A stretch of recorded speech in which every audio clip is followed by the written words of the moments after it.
And now, story time with Mr. Black.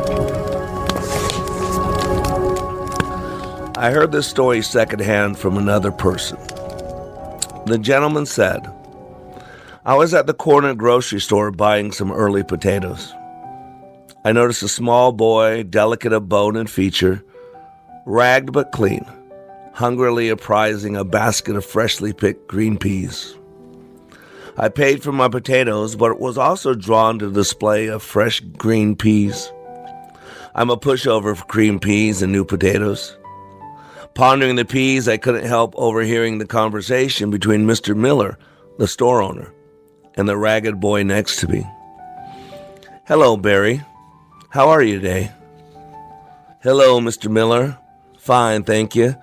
Just admiring them peas. They sure look good. They are good, Barry. How's your ma? Fine. Getting stronger all the time. Good. Anything I could help you with, Barry? No, sir. Just admiring them peas.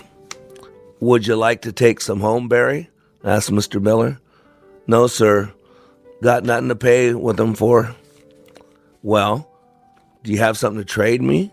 Maybe something you can trade me for those peas? Well, Mr. Miller, all I got's my prize marble here. Is that right? Let me see it, Barry, said Miller. Here it is. She's a dandy. Wow, I can see that. Only thing is, this one is blue, and I sort of go for red, Barry. Do you have a red one like this at home? The store owner asked. Not exactly, but almost.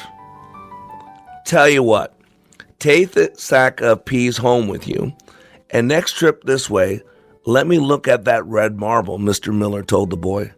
Sure will. Thanks, Mr. Miller. Miss Miller, who had been standing nearby, came over to help me. With a smile, she said, there are 2 other boys like him. They're all in our community, and all 3 are in very poor economic situations. Jim just loves to bargain with them for peas, apples, tomatoes, or whatever he feels they might need. When they come back with their red marbles, and they always do, he decides he doesn't like red after all, and he sends them home with a bag of produce for a green marble or an orange marble. And when they come in on their next trip to the store, I left the store smiling to myself, impressed with this man, this Mr. Miller. A short time later, I moved to Colorado, but I never forgot the story of Mr. Miller and the boys and the bartering for marbles. Several years went by, each more rapid than the previous one. And just recently, I had occasion to visit some old friends in that Idaho community. And while I was there, I learned that Mr. Miller had died. They were actually having his visitation that evening, and knowing my friends wanted to go, I agreed to accompany them as well. Upon arrival at the mortuary, we fell into line to meet the relatives of the deceased and to offer whatever words of comfort we could. Ahead of us in line were 3 young men. One was in an army uniform, and the other 2 wore nice haircuts, dark suits, white shirts, all very professional looking. They approached Miss Miller, standing composed and smiling by her husband's casket. Each of the young men hugged her, kissed her on the cheek, spoke briefly with her, and moved on to the casket.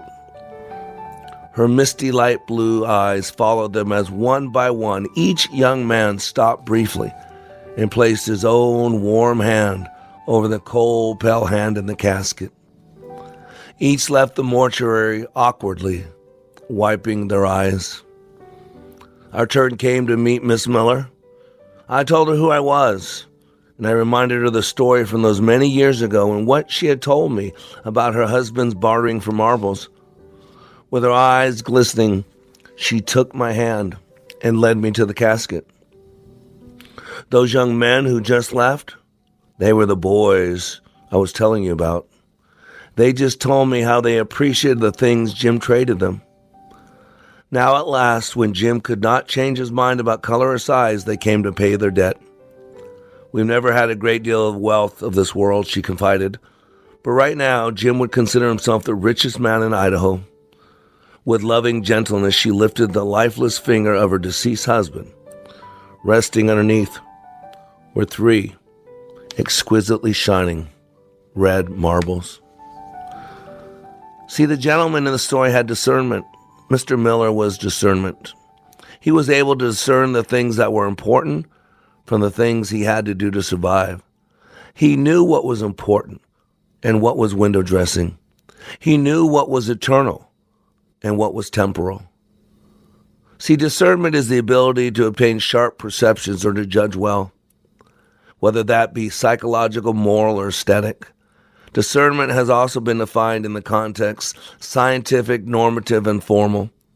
The process of discernment within judgment involves going past the mere perception of something and making nuanced judgments about its qualities and its properties. And ladies and gentlemen, that's what's lacking in today's world. We need to have discernment. We need to be able to discern the truth from the lies, the fact from the fiction, and the propaganda from the programming. You've been listening to Like It Matters Radio with Scott Black, your source for inspiration, education, and application. Learn more and register for an upcoming class at likeitmatters.net. That's likeitmatters.net.